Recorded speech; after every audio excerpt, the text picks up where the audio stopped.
who our ancestors come from the motherland. And so I want to play this for you, which is an excerpt from what she had to say. Then we're going to chat with it about our panel. I really think you're going to be blown away about what she has to say. Go right ahead.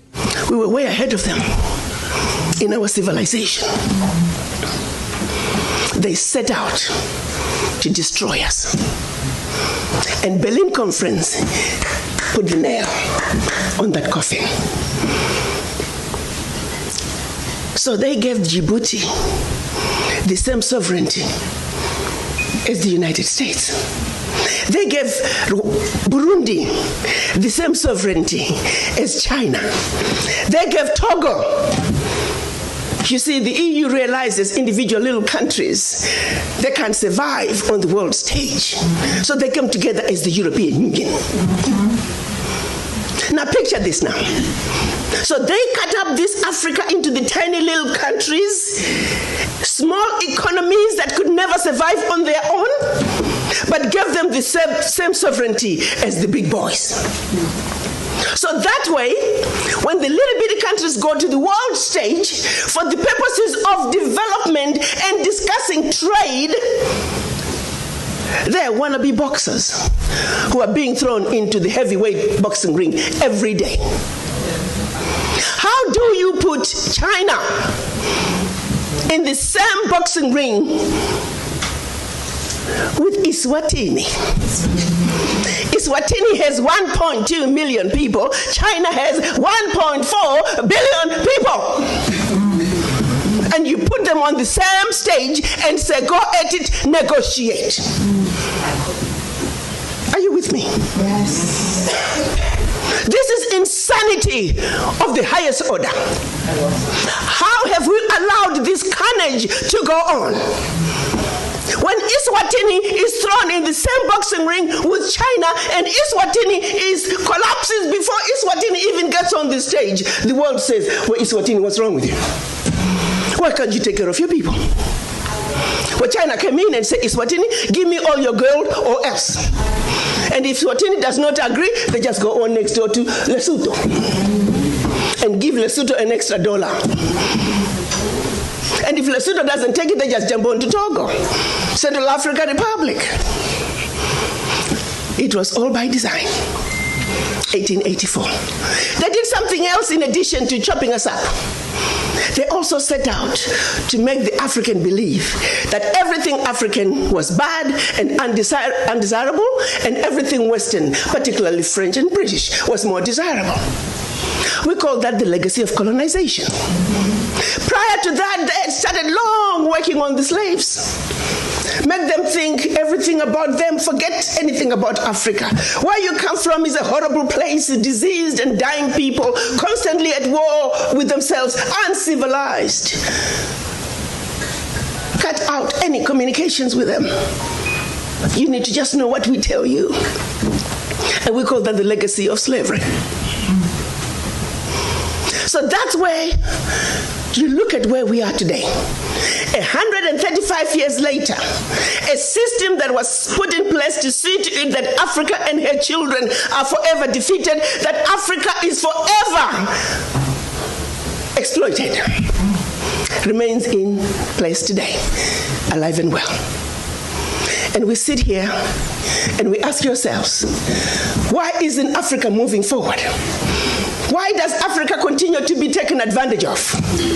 Well, I'll tell you why, very simply. Until Africa comes together as a continent speaking with one voice, one continent, one people, nothing, and I repeat, nothing is gonna change. As individual little African countries, we are wannabe boxers. We will never make it fighting against the heavyweights. We must speak with one voice. Yes. And this is exactly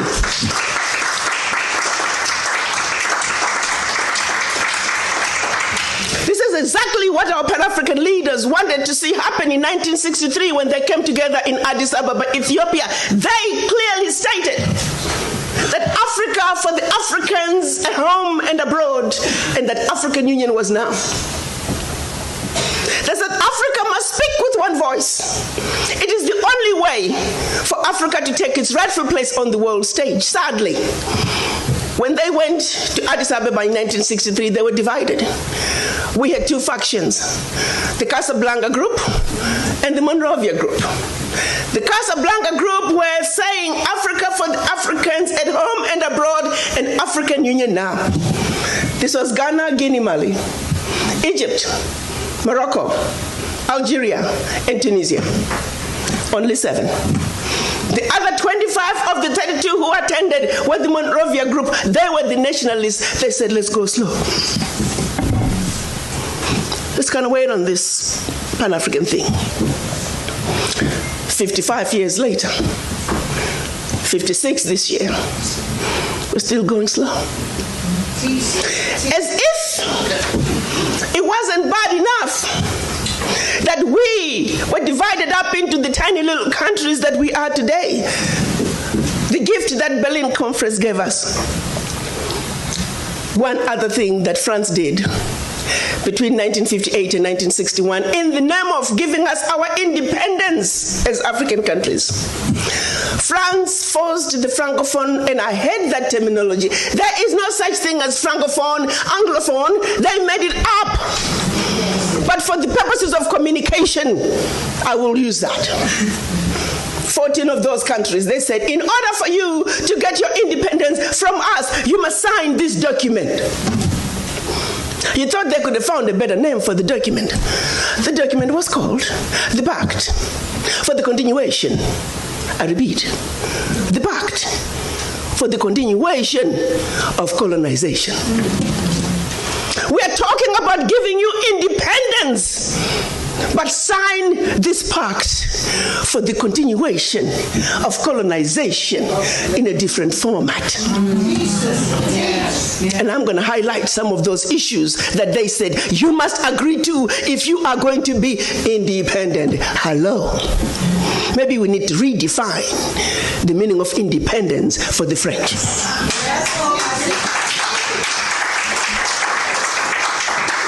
First, France said, you see, you monkeys, you don't know how to manage your money. We're going to demand that you deposit 85% of your bank reserves with the French Minister of Finance. Under the French Central Bank, under the control of the French Minister of Finance. France is then going to take your 85% bank deposits from each and every one of you. Deposit those funds in the French stock market under the French name. And you may or may not know the returns. Today, as we speak, the latest figures are saying for every 14 billion that France invests in the stock market from Africa, they are realizing upwards of 300 billion in return. Every year in, year out, because of these deposits from the African countries, France is taking out of Africa over $500 billion. Now figure it out. For every 14 billion, the returns on the investment are over 300 billion, and they are taking over 500 billion. So in actuality, France is taking out of Africa trillions of dollars year in and year out from us poor people, Africans. Back to the pact.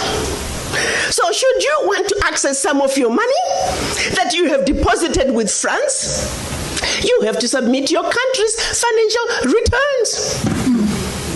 And if approved, you get to get it as a loan. You can only access up to 20% of your money year in, year out as a loan at commercial interest rates. Your own money. As if that was not enough. They said all your minerals discovered, yet to be discovered, all your oil discovered, yet to be discovered. France and French companies have the first right of refusal. If there's anything left over that the French companies do not want, your people might have. To this day. They said you will only use the currency that we created for you because you're special Africans. We call it the CFA. There was the Central African CFA and the Western African CFA, same animal. And that France is the only one that can print it for you. 1958. Fast forward, they're still printing it for us. And if you start misbehaving, they just stop printing your money, and your country's in trouble. They also said your language of instruction shall be French, whether you like it or not. That France will have military presence in your country, that your military can only be trained by France, that you can only buy military equipment from France, that you cannot have any military alliance with your neighbor, and that in the event of war, your allegiance is only to France. And furthermore, because they have military presence in your country, they can invade you without notice should they feel that the interests of France in your country are being violated. Teach, sister, teach. Speak on, sister. Fast forward, 2019, nothing has changed. The same people who have the audacity to tell us that we are poor countries, they are taking trillions out of Africa every year. And what is the African doing? Like an obedient, programmed black man, we just give in. We know the facts, but we just do nothing about it.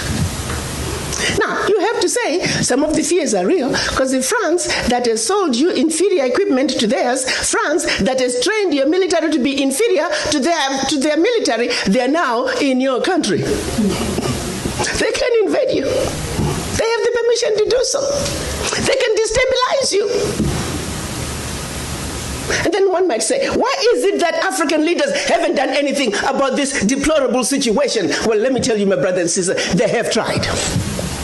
Documented to this day, 22 coups where leaders were assassinated. France had something to do with it. The first 7, when they decided they were pulling out of the CFA and that they're going to print their own money, they were assassinated. Every time an African leader has tried to do what's best for their country, they were assassinated. Majority of them aided by France. It's a known fact. And then others, they were just mercenaries who felt that when there was a natural resource discovered in one country, they wanted to create a coup. So while the country is thrown into a civil war, they're siphoning the natural resource.